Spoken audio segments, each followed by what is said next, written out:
She said it like a confession. Not loud, not fragile, just low enough that I almost missed it over the sound of the rain against the window. It's been so long since anyone touched my heart. The words hung there, trembling between us, and I swear the room got smaller. I hadn't meant to stay that late. I was only supposed to drop off the books her daughter borrowed from me. A few paperbacks from the creative writing course we'd both taken last semester. But when Clara opened the door, barefoot, her sweater loose at one shoulder, time felt different. She smiled in that half-tired, half-amused way that made you feel like you'd already said something wrong. "You could have just left them with Mia," she said, taking the books from my hands. "I know," I answered, but didn't move to go. "You're up late." "So are you," she said, turning toward the kitchen. The house was quiet except for the rain and the faint hum of the fridge. I followed her in, trying not to look like I was looking. The light from the stovetop cast everything in a soft amber. Her hair, a few strands fallen against her neck, the steam rising from her mug. She offered me tea like it was routine, though she hesitated before pouring.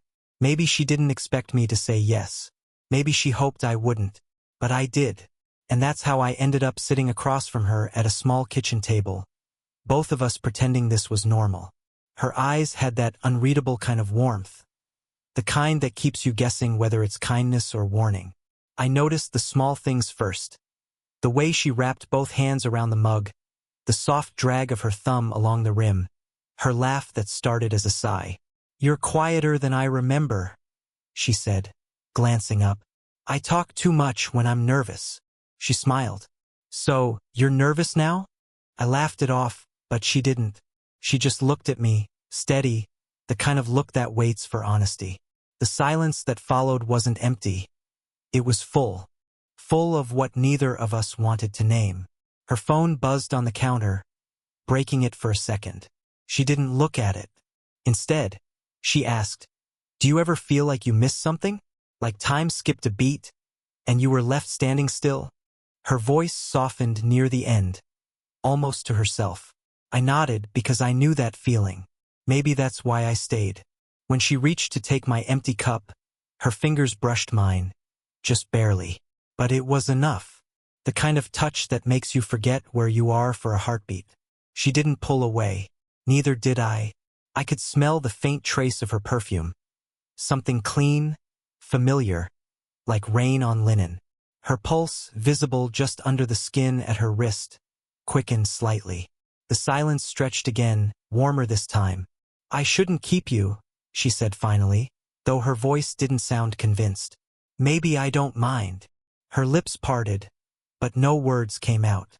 She just looked at me, searching, hesitant, like someone reaching for a memory she shouldn't touch.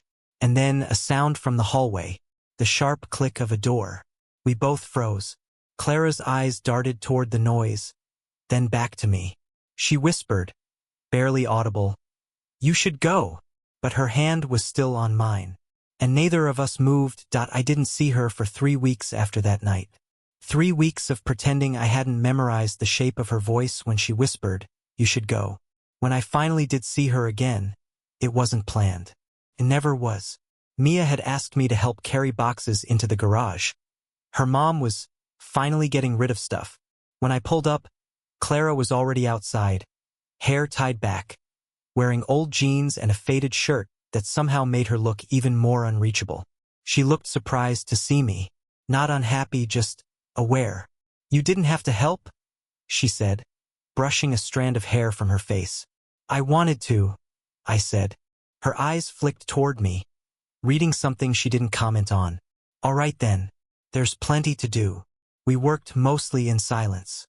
Dust floating in the air, the smell of old cardboard and cedar. Every now and then, our arms brushed as we moved boxes, and I tried to ignore how sharply my pulse reacted, like I'd been waiting for something to touch her again, even accidentally. Once, when she lifted a box that was clearly too heavy, I stepped closer without thinking. My hand brushed the small of her back, steadying her. She froze for half a second.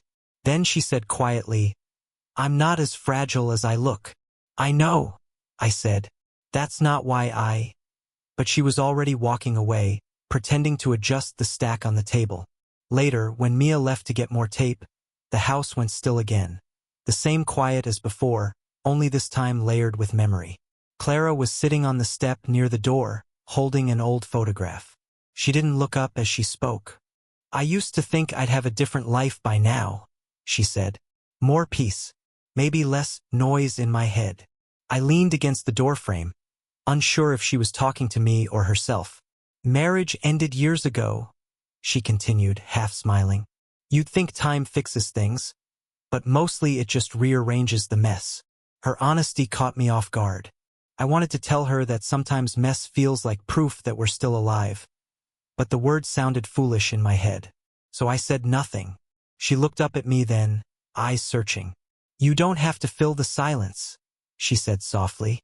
"It's nicer this way." The late afternoon light hit her face just right, warm, gold, honest. She was beautiful in a way that wasn't about perfection.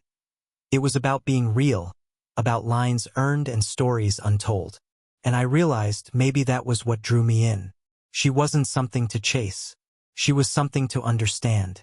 When Mia called from outside, Clara stood up, brushing off her jeans.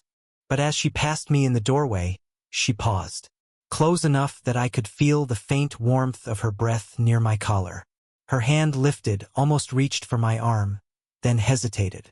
Her fingers lingered just a moment on my sleeve. "I meant what I said," she murmured. "What part?" She looked at me, really looked, and her voice dropped lower. "It's been so long." And then she walked away, leaving the scent of rain and paper dust hanging between us. It started with a message that wasn't meant for me. A short text from Clara. "You can stop by later if you want. Just be quiet this time. Mia's home." Took me a minute to realize it was meant for her sister, not me. But by the time I figured that out, I was already standing on her porch again, hands shoved in my pockets like I didn't know what I was doing. The porch light wasn't on. The house was quiet, except for the low hum of the TV from another room. When she opened the door, her eyes widened. Not with surprise exactly, but something else. "Evan," she said softly, "you shouldn't be here." "I know." "Then why?" "I just wanted to see you." The words came out smaller than I intended, and something in her expression flickered. Half irritation, half something warmer. She stepped aside. "Just for a minute," she said. Inside, the air felt heavier, not hot, just full. The faint smell of candle wax, the soft rustle of curtains. She wore a dark sweater this time, sleeves pushed up, hair tied loose. "Does Mia know you're here?" she asked. I shook my head. "She'd think it's weird." Clara gave a short, dry laugh. "It is weird. I don't mind weird." She looked at me, the kind of look that asks 100 questions and answers none. She walked toward the counter to pour herself a glass of water. The stretch of her arm, the curve of her wrist, the smallest shake in her hand. I noticed everything. When she passed me the glass, her fingers grazed mine, just once. The tiniest touch, and still, every nerve in me went taut. She must have felt it too, because she set the glass down quickly. "This can't happen," she said. "I know. You're too." "I'm not," I said, maybe too fast. She turned her head sharply, met my eyes. For a long beat, neither of us spoke. The only sound was her breathing, uneven now. Then, a noise from the hallway. We both turned. A door creaked open, then closed again. Mia's footsteps, quick, fading up the stairs. Clara exhaled. "She'll kill me," she whispered, half laughing, half shaking. I stepped closer without thinking. "We didn't do anything. But we want to." That stopped everything. Her words hung there, raw, quiet, alive. For a second, we were just looking at each other. So close that I could see the faint tremor in her throat, the pulse under her jaw. Her hand lifted like she might touch me. I leaned in before I even thought about it. Half a breath apart. And then she whispered, "Don't." But she didn't move. Outside, thunder rolled. Sudden, low, and real enough to make us both flinch. Our faces were inches apart, her breath warm against my cheek, her fingers hovering near my collar. Neither of us said anything else. Because there was nothing left to say, not without crossing the line we'd already drawn in silence. And still, neither of us stepped back. I told myself I wouldn't go back. I lasted 4 days. 4 days of replaying that almost, of remembering the heat of her breath so close it felt like memory had its own pulse. When she finally called, her voice was steady. Too steady. "I think we should talk," she said. And just like that, I was standing at her door again, heart tripping over itself, pretending I didn't know how this would go. She let me in without a word. No tea this time. No pretense. Just silence thick enough to drown in. The curtains were half closed, light slipping through in thin bands that caught dust in midair. She'd been crying. Maybe not just now, but recently. I could tell. "Clara," I started, but she raised a hand. "Don't," she said. "Let me." She moved closer, slow and deliberate, like every step was a decision. "You shouldn't be here," she whispered, but her voice broke at the edge. "Then tell me to go." She looked up, met my eyes and didn't. "I've been careful my whole life," she said. "I built walls, routines, everything neat. Then you show up with your questions and your quiet and your eyes." She laughed under her breath, shaking her head. "You ruin everything." "Maybe some things are meant to be ruined," I said, softer than I meant to. Her gaze flicked to my mouth, then away. "You don't know what this would cost," she said. "People talk. Mia would. Mia doesn't have to know."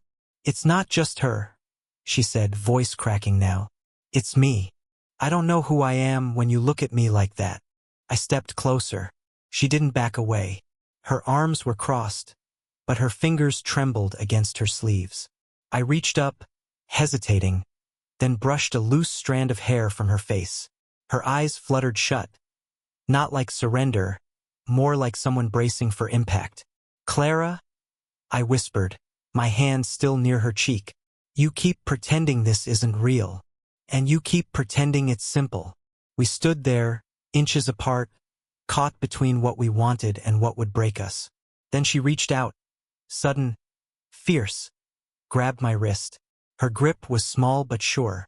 "You make me feel," she began but couldn't finish. I leaned in until her forehead touched mine. "Say it." Her breath caught. "Alive," she whispered, and terrified. Her hand slid from my wrist to my chest, over my heartbeat. For a moment, nothing existed but that. Her palm, my pulse, the space between words. Outside, wind rattled the window. A door slammed somewhere in the house. We both froze. Her hand stayed on my chest, her eyes locked on mine. Torn, trembling, unguarded. Then, just above a whisper, "If we do this, there's no going back." My answer was barely a breath. "I don't want to." Her lips parted, and then the sound of a key turning in the front door cut through the air. Mia's voice called out, bright and unsuspecting. We didn't move. We just stood there, one heartbeat away from everything. Mia's voice came from the hallway, cheerful, casual, deadly normal. "Mom? You home?" Clara moved first. She pushed me gently toward the kitchen, whispering fast, "Go, now, back door." But her voice wasn't steady this time. We could hear footsteps, the zip of a jacket, the soft thud of shoes hitting the floor. Clara pressed a hand to my chest, her breath shallow. "She can't see you here. Please." I wanted to listen. I really did. But then Mia's voice drifted closer. "Mom, are you talking to someone?" And something in me snapped. "I'll just tell her I came by for the boxes," I whispered. Clara's eyes flashed panic. "No." "She'll know." Too late. Mia turned the corner. The world shrank to sound, her sharp intake of breath, the clatter of keys hitting the floor, the silence that followed. "Oh," she said. Just that. Clara stepped forward, calm in the way only fear can make you. "Evan was just leaving." "Yeah." Mia crossed her arms, studying us both. "Looks like it." Her eyes moved between us, reading the air like it was written in neon. "You've been weird lately," she said to her mother. "Both of you." Mia, Clara warned. But her daughter just shook her head, backing away. You know what? I don't even want to know. Then she turned and walked upstairs, door slamming hard enough to rattle the frames. The silence afterward wasn't quiet, it rang. Clara didn't move for a long time.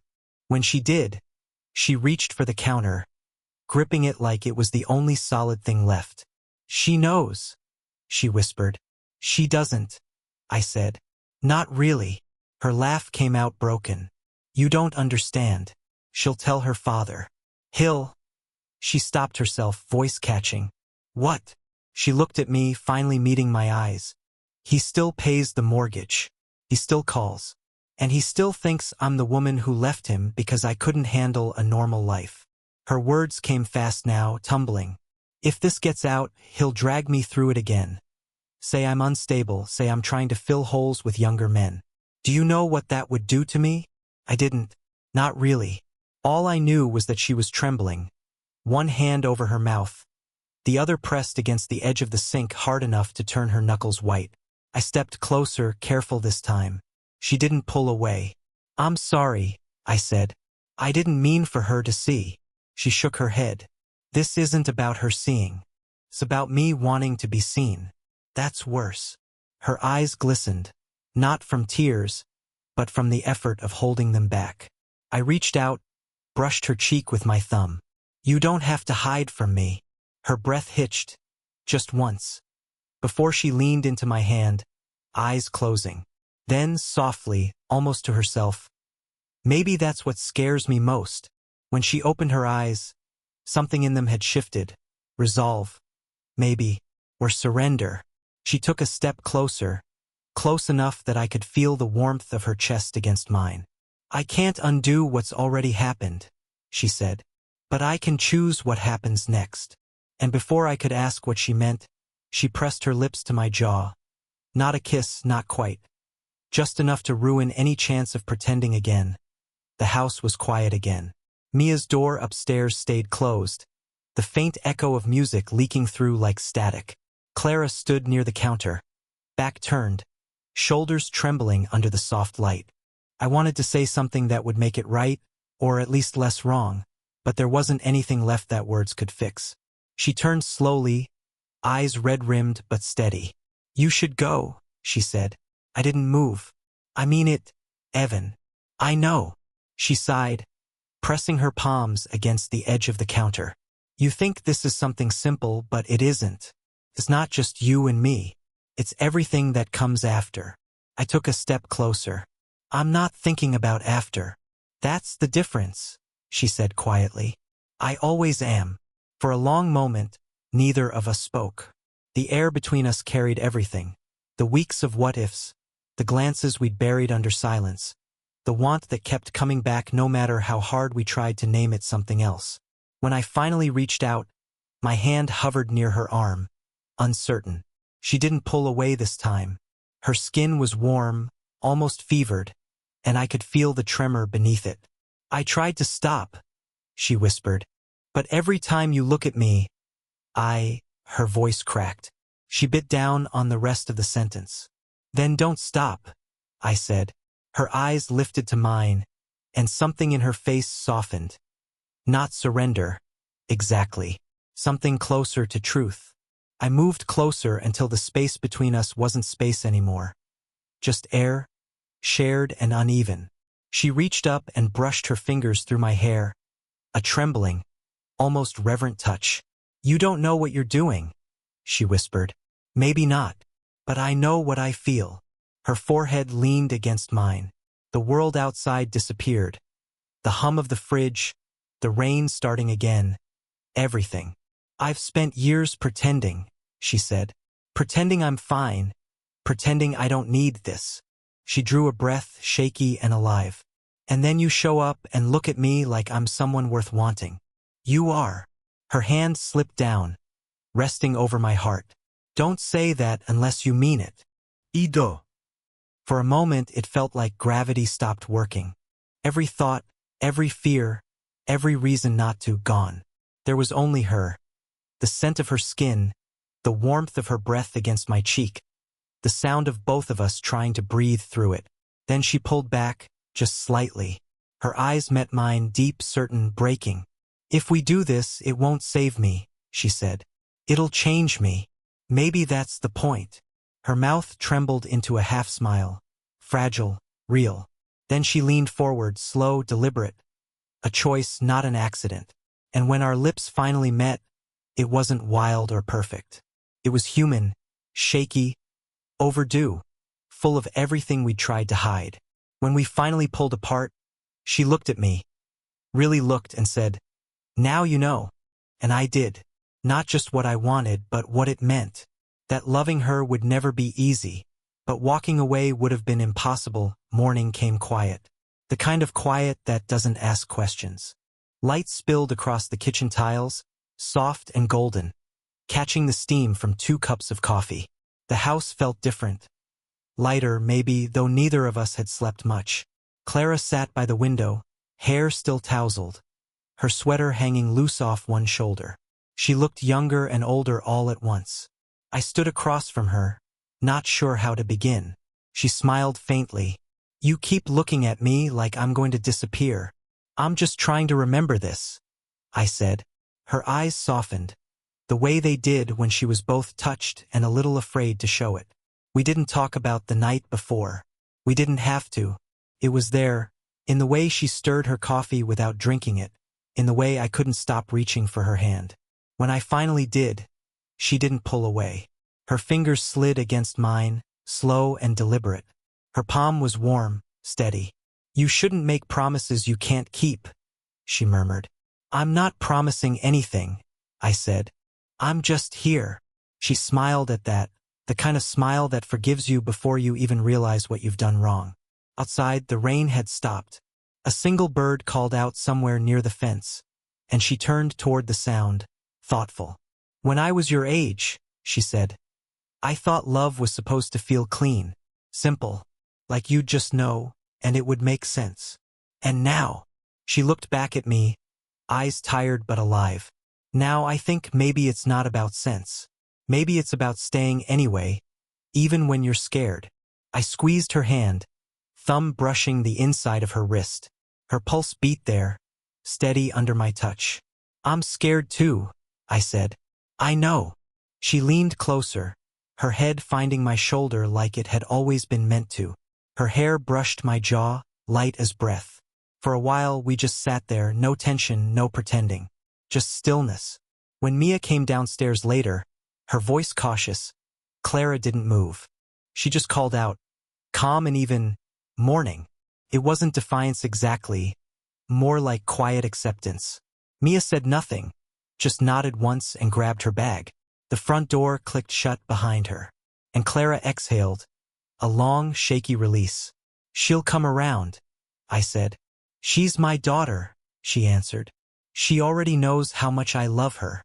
She just doesn't know how much of me still wants to live." I looked at her, really looked, and realized that was the truest thing she'd ever said.